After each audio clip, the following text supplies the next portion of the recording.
भारत के अंदर रहना होगा तो रामकृष्ण की जय कहना होगा।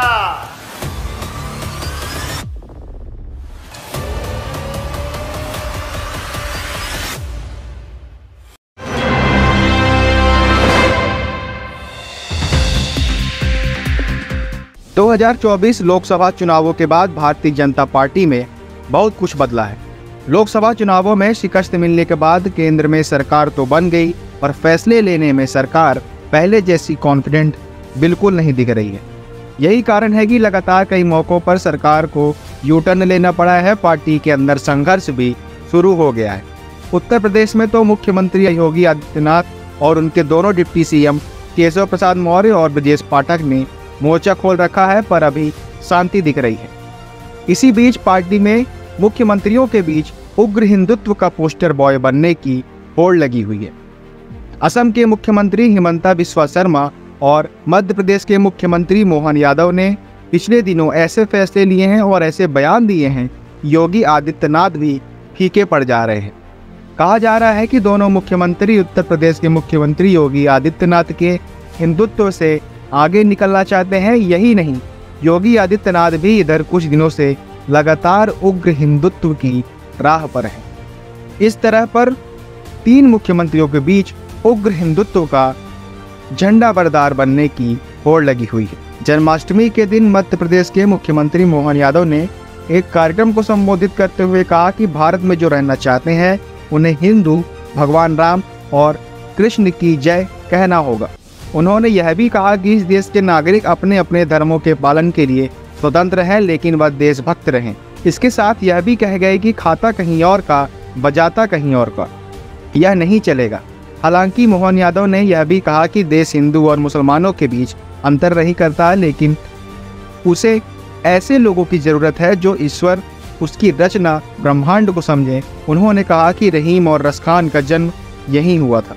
रहीम, रसखान यहाँ की माटी में अपने आप को जोड़ करके चले तो आज सदियों से उनका हम स्मरण करते हैं। लेकिन सावधान, जो यहाँ का खाता है और कहीं और का बजाता है, ये नहीं चलेगा। भारत के अंदर रहना होगा तो रामकृष्ण की जय कहना होगा।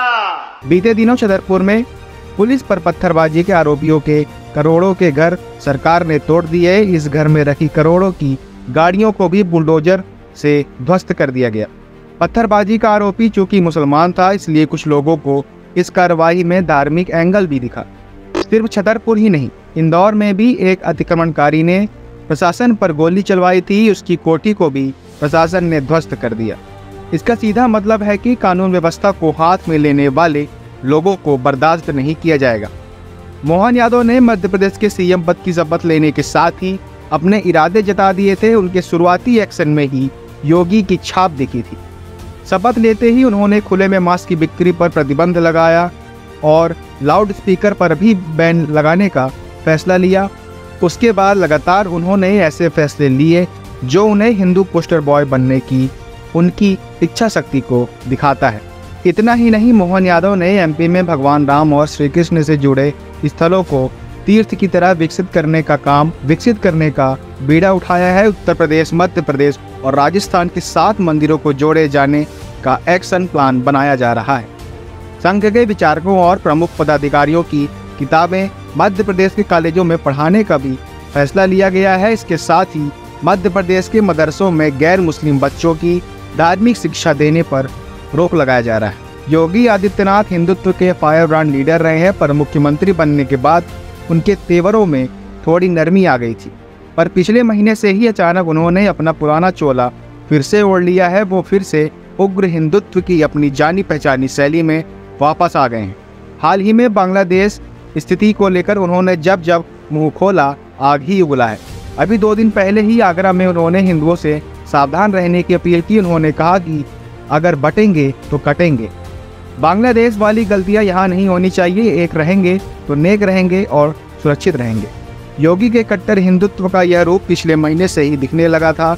जुलाई महीने के अंत में राज्य सरकार ने धर्मांतरण विरोधी कानून में संशोधन के लिए एक विधेयक पेश किया, जिससे उत्तर प्रदेश गैर कानूनी धर्म परिवर्तन निषेध अधिनियम 2021 को और अधिक सख्त बना दिया गया।